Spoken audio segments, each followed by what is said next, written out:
بسم اللہ الرحمن الرحیم۔ محترم ناظرین، السلام علیکم ورحمۃ اللہ وبرکاتہ۔ امام مسجد نبوی صلی اللہ علیہ وسلم ڈاکٹر صلاح بن محمد البدیر کی جمعیت علماء اسلام کے سربراہ مولانا فضل الرحمان صاحب کی رہائش گاہ آمد۔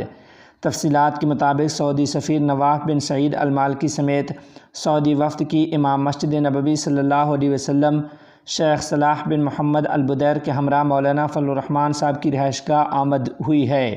امام مسجد نبوی صلی اللہ علیہ وسلم شیخ صلاح بن محمد البدیر نے مولانا فضل الرحمان صاحب کی رہائش گاہ پر نماز مغرب کی امامت بھی کی۔ شیخ صلاح بن محمد البدیر کا اس موقع پر کہنا تھا کہ میں مولانا فضل الرحمان صاحب سمیت تمام قیادت کا مشکور ہوں۔ پاکستان ہمارا اپنا ملک ہے، یہاں آ کر مجھے بے حد خوشی ملی ہے۔ انہوں نے کہا کہ یہاں آ کر مجھے اس بات کا اندازہ ہوا کہ پاکستانی قوم کس قدر سعودی عرب سے محبت کرتے ہیں۔ ڈاکٹر شیخ صلاح بن محمد البدیر کا کہنا تھا کہ میں اس بات کی تائید کرتا ہوں کہ پاکستان سعودی عرب اور سعودی عرب پاکستان ہے۔ دوسری جانب مولانا فضل الرحمان صاحب نے کہا کہ ہم حرم نبوی صلی اللہ علیہ وسلم کے امام شیخ صلاح بن محمد البدیر اور ان کے ہمراہ آنے والے وفد کا دل کی اتھاہ گہرائیوں سے شکریہ ادا کرتے ہیں کہ انہوں نے ہمارے گھر کو عزت بخشی ہے۔ مولانا نے کہا کہ میں حرمین شریفین کے متولی شاہ سلمان بن عبدالعزیز اور ولی عہد بن سلمان کا شکریہ ادا کرتا ہوں کہ وہ اسلام اور مسلمانوں کی خدمت کے لیے تمام تر کوششیں کرتے ہیں۔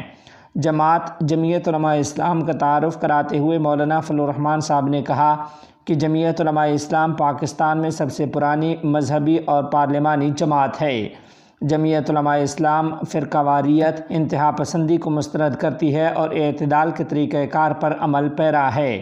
نیز جمعیت علماء اسلام پاکستان میں وفاق المدارس العربیہ بورڈ کے تحت 10,000 دینی مدارس اور قرآنی اداروں کی نگرانی بھی کرتی ہے۔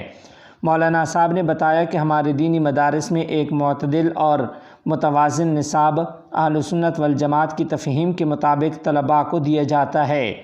دینی مدارس سے سالانہ قرآن پاک کے 80,000 سے زیادہ حفاظ اور 10,000 علوم اسلامیہ حاصل کر کے فارغ التحصیل ہوتے ہیں۔ جمعیت علماء اسلام سعودی عرب کے ساتھ ایک قدیم نظریاتی، روحانی اور برادرانہ تعلق رکھتی ہے۔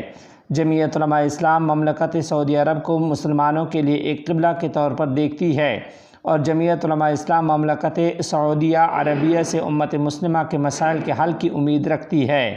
ہمیں سعودیہ عربیہ اور اس کی قیادت پر فخر ہے اور ہم حرمین شریفین کے ساتھ تمام رشتوں سے زیادہ پیار کرتے ہیں۔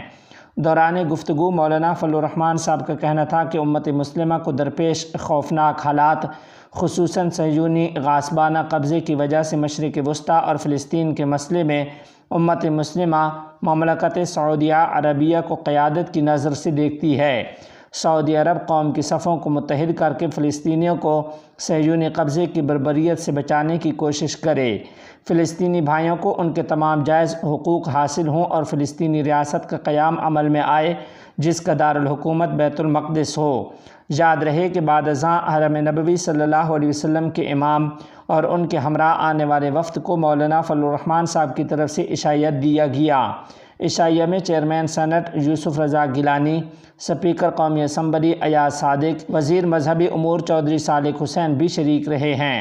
اس کے علاوہ جمعیت علماء اسلام کے مرکزی جنرل سیکرٹری مولانا عبدالغفور حیدری، سینیٹر مولانا عطاء الرحمان، سینیٹر مولانا عبدالواسع سمیت دیگر کئی اہم رہنماؤں نے بھی شرکت کی ہے۔